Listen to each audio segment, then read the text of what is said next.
What's going on, fam? This your main man, KC4L Wrestling Takes. If you celebrate today, happy 4th. If you celebrate it. Let's talk about it. Ladies and gentlemen, Tony Khan and company came out this way last night, and they said it's all out season, ladies and gentlemen. Yesterday's episode of Dynamite may have been one of the best episodes all year. It's dang near July. And you know what? I'm actually going to send this video directly to Tony Khan. Tony Khan, listen to me and listen to me very carefully. Young man, you just showcase. If you want to give us episodic TV, you can do it. There is absolutely no excuse why you constantly keep on flip-flopping. 1 week is great, next week is trash. Episodic TV is what keeps pro wrestling fans tuned into your product. People be always talking about the ratings and all of this stuff, and they be complaining about this and all that. Tony Khan, larger than life characters and larger than life storylines. The continuation is what carries pro wrestling TV to the next week. What you did on this episode, Beach Break, you carry this to the next week. Heck, some of us who don't even watch Collision are going to watch Collision. Thank you because of everything you did on this show. Tony Khan, do this every week. That's all a whole bunch of us who are rooting for this company to continue to grow and to get better. That's all we ask. You're going to give us episodic great wrestling all the time. That is never the issue. Your issue is never the wrestling. I don't care what the fools have to say to people that constantly hate on you all the time. Storytelling is what grabs people to this show. It's what keeps people saying, we want more.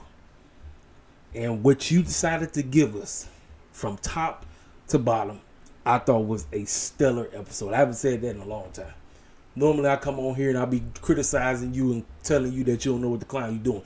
But this episode right here, live in the backyard, last night, y'all killed it. Y'all did a phenomenal job. We're going to break down everything from top to bottom, all the things that happened, matches that look like we're getting ready to get going into ALLIN. We're going to break it all down. So let's go ahead and talk about it. So we kick out the show. Backstage, we got DG being interviewed by Renee about him potentially winning the international championship. And then Daddy Magic comes up. And then MJF is right there. And he said, I'll be in your corner tonight. Now, that was a flat-out lie. And Daddy Magic bought into it. Daddy Magic said, since you've been doing my man right, I'll support the fact that you're going to be out here tonight. I don't have a problem with that, so come on now. So I like the fact that they was letting you know the beginning, what's starting at the beginning is going to transpire what happens at the end of the night. Continuation is the number one thing that gravitates pro wrestling fans to wrestling TV. Continuation. That is the number one. I don't care what nobody has to say. Continuation. That's what episodic pro wrestling TV is all about. And what they did with this beginning segment, I didn't have a problem with it. So we open up with the very first matchup. The very first matchup of the this is the semis. The semis of the Owen Hart Cup. Bryan Danielson versus Pac. I thought this was a very good opener. Pac and Bryan were going at it. They were tearing each other up. You thought Pac was going to win. And then Pac, he wasn't really paying attention to what Bryan was doing. Now, you know Bryan. Bryan is Mr. I Sell Everything. But Bryan always looked like he a broken man. I mean, every time he get... Matter of fact, when they was on the ropes, and Pac and Bryan had flipped one another back. And when they flipped each other back and they hit the mat, I'm telling you, man, I'm like, look, it's insane. It's insane what these cats be able to do in this ring, y'all. It's insane. People be hating, but I'm telling y'all, these cats be out here doing work. And I thought this was a very good opening matchup. Bryan moves on to the finals. We shall see, quote unquote, who he's going in against later on on the show. So backstage, Willow talks about her precision of moving forward to becoming a 2-time Owen Hart Women's Final winner like she did last year. She talked about all the ups and downs she's been facing and all the mess she's been dealing with. Her so-called former best friend Chris ain't gonna do nothing because she gonna beat her again, which is exactly what happened, because I personally thought Chris would win, but this is a storyline beef that's not involving the title. So we know what's going to happen since she's moving on to the quote-unquote finals. I'll talk about it. So her and Chris, I thought they, well, the match ain't happened yet, but they was just talking, cutting the promo. So then we got Mark Briscoe basically talking about how he came up this short. Because I like the fact they showed a clip of what happened in the ladder match. I said that's what you do. Show what happened, because there's a ton of people who may have not watched the pay-per-view. Show a clip at what happened at the pay-per-view. And what they did, they showed it. Mark Briscoe looked like he was going to win. He came up short. Takeshita looked like he was going to win. He came up short. Everybody else in the match looked like they was going to win. They came up short. But the guy who actually got it done was Jack Perry. Mark Briscoe talked about how he was this close to becoming TNT champ, but he said, that don't matter. I'm here to tell you right now, since Blood and Guts is coming up, I'm here to say I'm the very first man to represent Team AEW. So we're already building towards Blood and Guts, which is happening in 3 weeks, if I'm not mistaken. Cool. Don't have a problem with that. Mark Briscoe is on there. That's the first one. Now we got the rest of the cats. So as he's talking, Jack Perry comes out of nowhere, starts to beat the brakes off of him. Then here come Kyle O'Reilly. So I'm assuming Kyle O'Reilly going to be the second man. He comes out. Then here come the rest of the elite. Okada comes out there beating the brakes off of folk.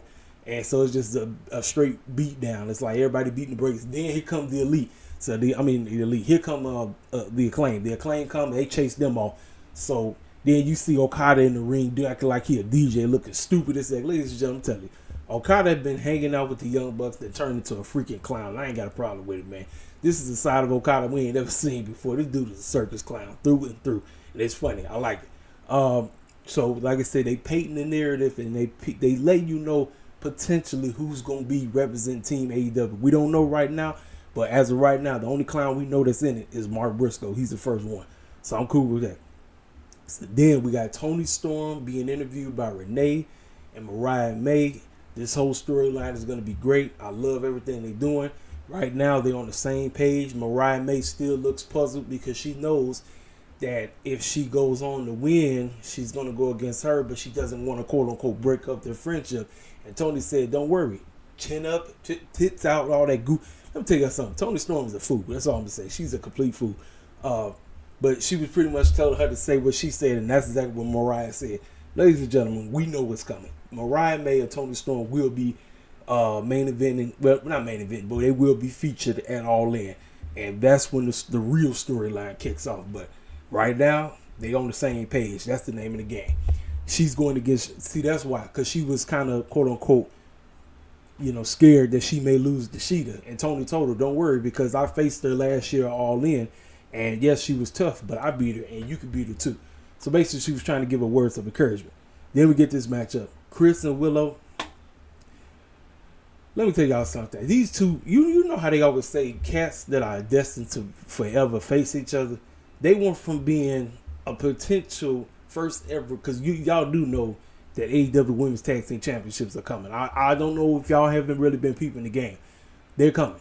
They went from making it seem like these two were going to be the first AEW Tag Team Champs to now these two beefing left and right. And I noticed this. Anytime these two get in the ring with each other, they do a great job. Chris and Willow are forever linked to face each other, whether they tag team partners or not. I thought this was a very good women's matchup. Willow winning. I absolutely had Chris winning, but it makes sense because guess what? Willow Nightingale is not going to ALLIN for the AEW Women's Championship. She will be going against Chris one more time, and guess who's going to win? That's right. Chris is going to win. Now, I don't know if they're going to have a beat the brakes off your opponent matchup. It could, because this is the third matchup. Now, normally the third matchup is that's the beat the brakes off your opponent match. So it wouldn't shock me if they mess around and had themselves a no DQ type of matchup at ALLIN. It wouldn't shock me at all. But I can guarantee you this: Willow is getting screwed on. When are they fighting? Are they fighting on? I think is it next week on Dynamite or is it on Collision? It's one or two, but she getting screwed. I can tell you that. Like I said, very good matchup. Then we get this: Jeff Jarrett is going against the wild card for the doggone Young Bucks, and everybody and their grandma know who he is. But they basically, I don't know how, somehow, some way, the Jeff Jarrett Association crew or whatever they want to call themselves, he came off like he was a baby face. I don't know why. Just, it's weird to try to describe how, because Jeff Jarrett is the ultimate heel. I don't care how he is. Anytime you see Jeff Jarrett, you just want to see him get his face beat down. But he just came off like a baby face. So Jay Luther was trying to talk him up, say that he gonna move on and win an Owen Hart, and we know that's not happening. So Tony Schiavone introduces Britt Baker. Now, ladies and gentlemen, this segment, the entire segment was fantastic. Ladies and gentlemen, I knew she had back issues. I did not know the girl was dang near having a stroke. Britt Baker was dang near messed up herself. So let me get this straight, ladies and gentlemen. That boy Adam Cole was jacked up. He was jacked up. And his lady was taking care of him, and she was messed up herself. I don't know what this fool waiting on, but bro, you better hurry up and put a ring on her. I don't know what you're waiting on. I don't know.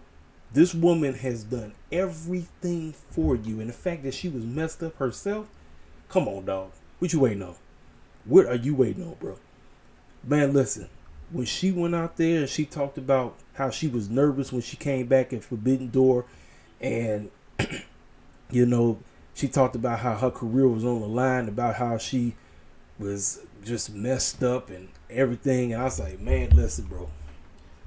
This woman is getting all like Britt. Listen, Britt knows how. Listen, everybody knows Britt is good at the heel thing, but she's getting the ultimate sympathy babyface run right now because of her situation, her real life situation, where it was not only the fact that she wasn't gonna be able to wrestle again, it's the fact that she could die. Ladies and gentlemen, man, let me tell y'all something. Some of y'all clowns be out here thinking cats don't be liking people or whatever and all this stuff.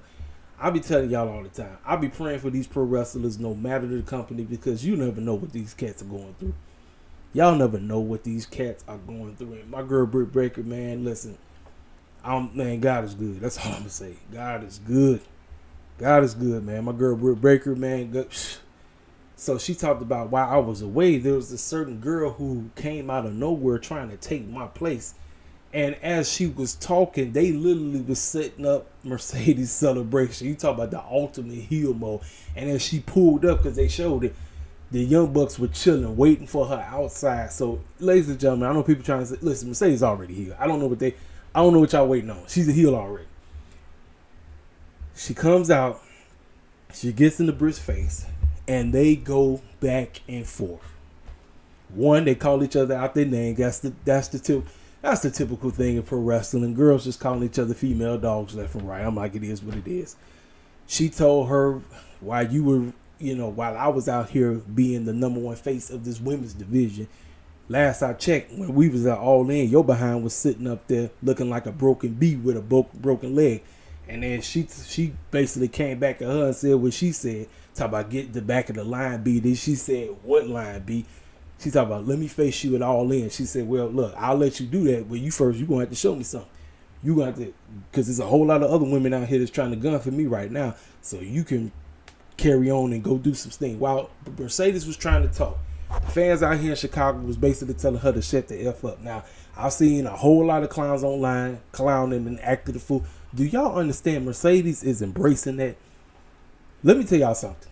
I like babyface Mercedes, but Mercedes knows she's in her element when she's the heel. So with the fans saying shut the F up, guess what, ladies and gentlemen? Mercedes is just going to embrace that. That's just going to bring out that ratchet, rugged, stuck up, because Mercedes is stuck up left to right. I don't give a care what nobody has to say. The girl is stuck up. She's so stuck up it don't make no sense. The way how she talk about when you mess with Monet and all this crazy crap. Talk about, the CEO, Ms. DMD, said it's only one 3-letter lady here. Everybody was like DMD. Listen, ladies and gentlemen, this feud has the potential of being one of the best feuds AEW's ever had, man. I'm telling you. Right now, ladies and gentlemen, the women's division is cooking. They are cooking. I'm telling you, that whole segment was great. I loved it. I love the tension. I love the rawness about it. I'm like, that's what you want. Ladies and gentlemen, fans have been crying. Everybody been crying on the women's division. Ladies and gentlemen, y'all fools was hating on this woman coming to this company. But her being there and the young lady that she came with, the writer, the director, what's her name, Jennifer, these two have drastically changed the AEW women's division. Y'all can hate on Mercedes all you want. This woman coming in and doing this, and now look what's going on. You got 3 potential women's feuds going on right now. Mariah, Tony, that's one, because they haven't really took place yet. Chris, Willow, that's 2. And now the potential of this great feud between Britt and Mercedes, that's 3. Ladies and gentlemen, the women's division is cooking right now. You can't be mad. You can't be upset. I'm like, what else do you want them to do?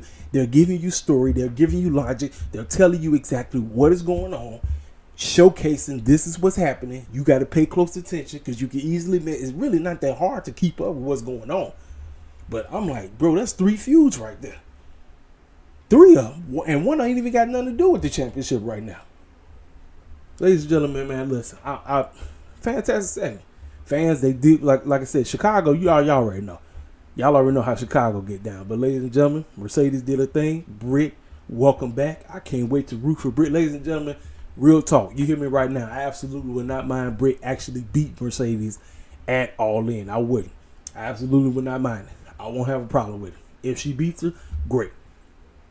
Oh, and word is that the Stephanie Vacure chick, word is she may possibly, I don't know what her current situation is right now, but I can guarantee you this, she may show up again. And she already told Monet that she ain't done with her, so it wouldn't shock me somewhere down the line they go at it again, but man, she gets her championship back. It wouldn't shock me at all. But yeah, I thought this segment was fantastic. I thought the girls did a great job. Like I said, ladies and gentlemen, y'all already know. Look here, I would never call a girl out her name. That's what they do. They do what they got to do. Is basically add edge, add attitude, and all this crazy crap. But I thought the segment was fantastic.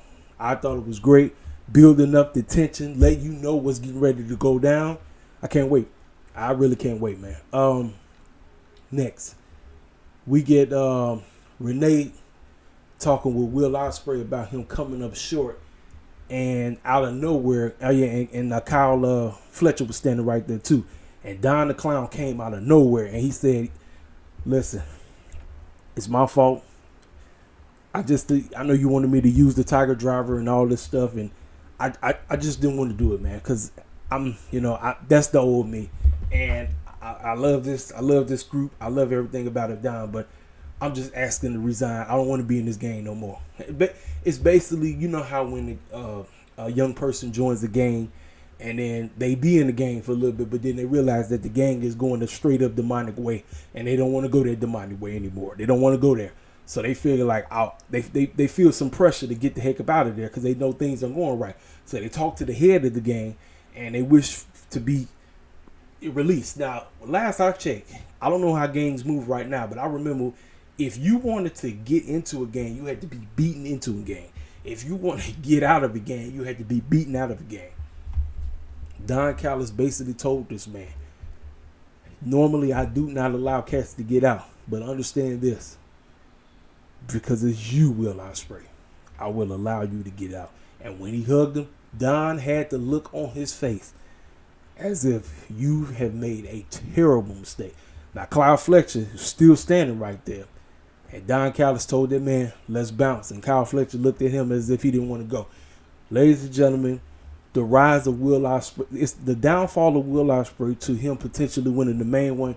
That storyline is going to be great. Right now, it's just the beginning. It's the downfall of him being in the wrong crowd, being with the wrong group.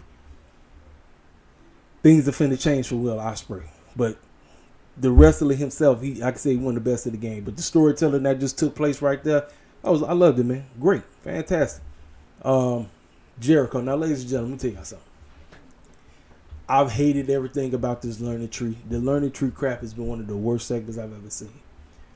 But this whole situation about him getting Taz relieved of his commentary duties, this may have been the best learning tree segment they've done the entire time this group has been together. Like, I've hated everything about this learning. I have not gave a rat's behind about it.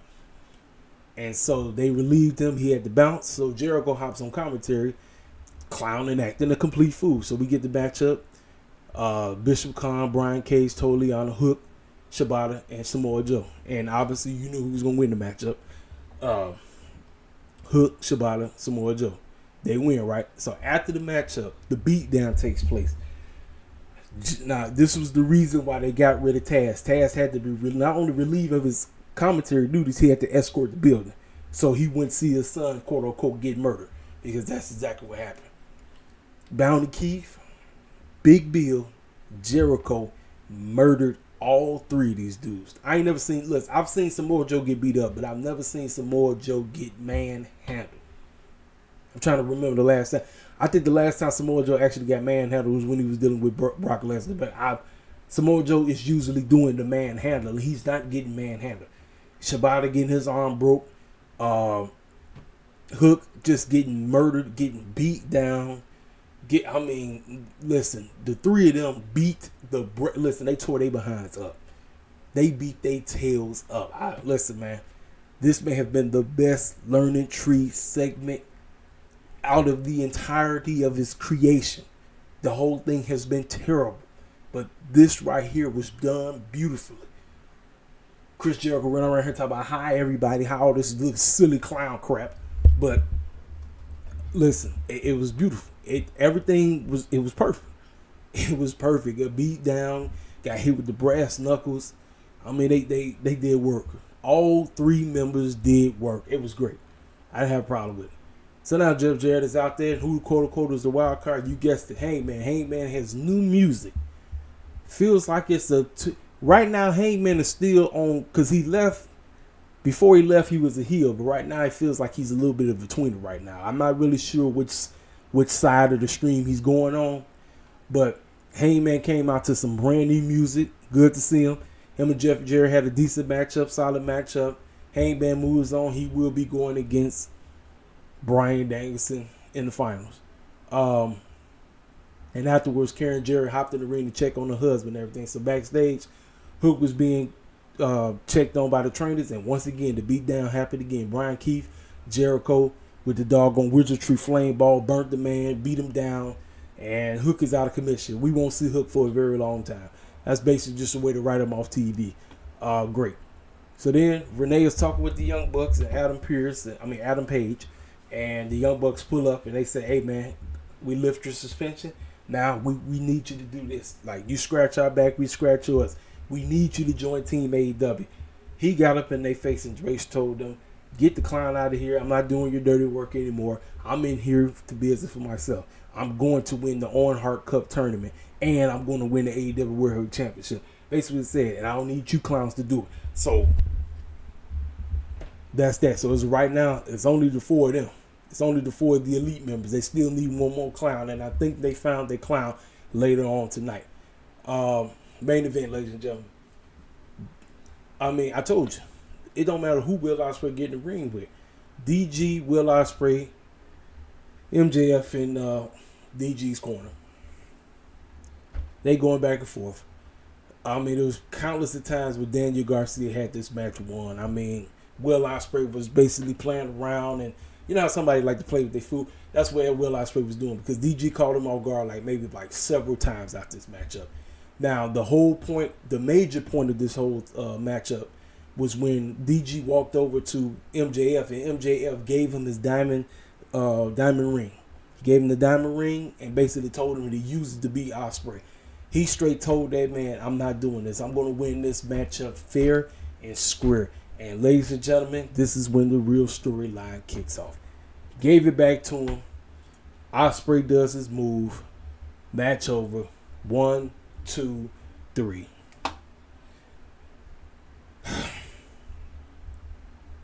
Ospreay retains the AEW International Championship. He goes off. Daniel Garcia is sitting on the corner expressing raw emotion. He was crying. Fans were standing ovation. Everything was good.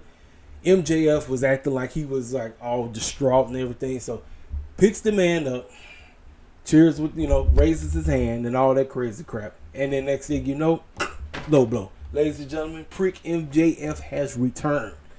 So now you had to ask yourself, what was the whole point of the doggone kingdom? Ladies and gentlemen, I think the kingdom is pretty much done. There's really no more point of that. So here's the deal. Adam Cole, unfortunately, is going to have to go back to being the babyface, because MJF is officially back as the monstrous heel. And boy, did he make an epic comeback. Beat the brakes off of him, beat him down, bust him wide open. And then he even bust open Daddy Magic. I mean, they both got beat. They got jumped. And MJF murdered Daniel Garcia. Daniel Garcia is out of commission. We won't see Daniel Garcia for a while. Probably won't see him till ALLIN. But he got beat down. He got murdered, ladies and gentlemen. He got murdered. And ladies and gentlemen, I'm telling you, MJF's job, he does his job. There ain't nobody like him. When there's time to elevate and to get somebody to that next class, to that extra babyface sympathy, that role, MJF is the perfect clown to do it. He knows what he's doing. And everything MJF did for Daniel Garcia was fantastic. The beatdown was perfect. You felt some kind of way for Daniel Garcia. I felt bad for Daniel Garcia. MJF was doing his role perfectly. The beatdown mattered. The whole, everything. With him being stretched out, they put the neck brace on him. Everything was done perfectly. The to be continued factor is what makes pro wrestling great. I don't give a dang what nobody has to say. You can end with a match all you want. But at the end, when that match is done, we need some kind of to be continued factor that's going to lead us to next week. And ladies and gentlemen, guess what?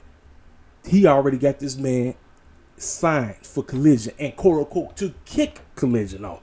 Ladies and gentlemen, Collision is a must, ladies and gentlemen. Ladies and gentlemen, that's what you do. I'm trying to tell you, this is it right here. Ladies and gentlemen, ALLIN season is here, ladies and gentlemen. Tony Khan, listen to me and listen to me carefully. Do this every week. Do this every week, bro.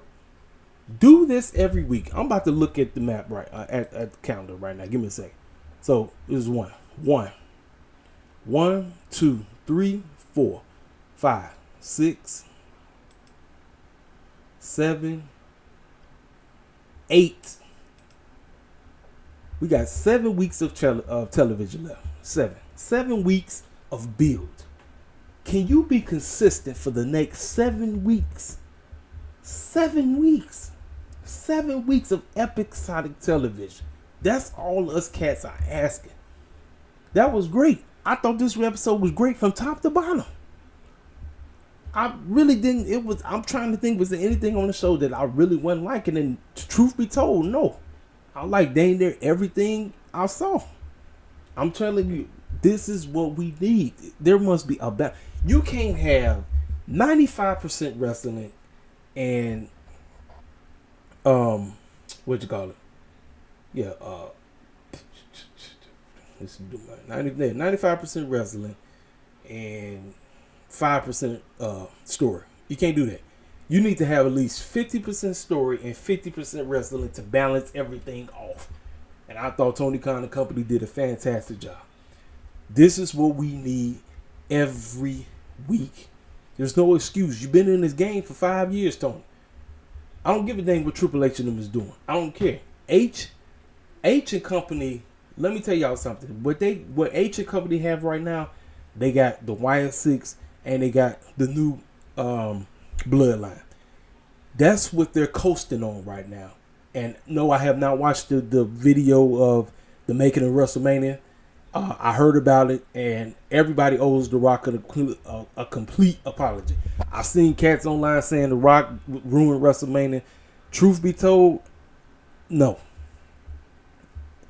I cared more for WrestleMania because of The Rock's involvement. The reason why I wanted to see Roman and Cody one more time was because of The Rock. I didn't want to see it at first. But with The Rock's involvement, he made me care. So I know Cats is upset that he didn't quote unquote just go through with Roman and him. Ladies and gentlemen, we're getting that at 41. Ladies, you do understand that's going down now, right? This whole bloodline, inner bloodline beef that's going on is going to kick off that matchup that's going to happen at 41. You could thank The Rock for Cody getting his moment because Triple H and them was on board. See, people was trying to say that it was The Rock that was quote unquote cool with just making Cody look like a goof. No, they said that Rock was the one that told H, no, bro, you hear the fans. The fans, they said, we want Cody. Let's go ahead and pivot. People was trying to make it out it was The Rock that was holding up things. I tell everybody, Triple H is calling the shots. When are y'all going to wake up? When y'all going to wake up? People always be trying to blame Everybody but H. Ladies and gentlemen, WrestleMania 40 turned out to be a solid WrestleMania thanks to The Rock's involvement. I know Cats is upset. I don't have to name nobody's names. I don't. But it is what it is, man. We on our way to 41. Once we get to 41, and then guess what? We're going to be happy. But, like I said, I just made a sidetrack. But like I say, man, Tony Khan, don't worry about Triple H. Tony Khan, don't worry about these clowns that can't shine your shoes. Don't worry about them, bro. Just do what you did last night every week. Every week. That's all. Because sometimes, bro, you be inconsistent. You give us a decent show like you did last night. Matter of fact, better than decent. I thought, like I said, this is one of the best episodes I've seen in months. Can we get this every week? That's all we asking, man. That's it. That's it, Tony Khan. That's all we asking, man. Ladies and gentlemen, I don't have anything else to talk about. I gave you everything I thought about this show. The beatdown was fantastic. Matter of fact, I wish Tony Khan and them would have showed the aftermath video, because they showed Daddy Magic and them carrying that man off on the stretcher into the doggone ambulance and everything. I wish they would have showed that, because that would have added a little bit more layers to it. But everything is great. The storylines, the build-ups, what we getting. But again, ladies and gentlemen, this is cause to pause. Yes, we're celebrating that AEW was fantastic. Tony Khan and company have 7 weeks. 7. Can he give us? Look, I'll tolerate 1 week. Somewhere down the line, maybe week 6, you kind of bull jive, but I need a consistent. Keep going. Keep going. Every episode must be episodic. I don't give a dang. You can have all the flips and dives all you want, but that ain't what's going to get people to tune into your product. Hit the comment section up. If you're new to the channel, feel free to subscribe. I'll talk to y'all cats later. Make sure you hit that like button, and I'll talk to y'all cats later. Holla at your boy.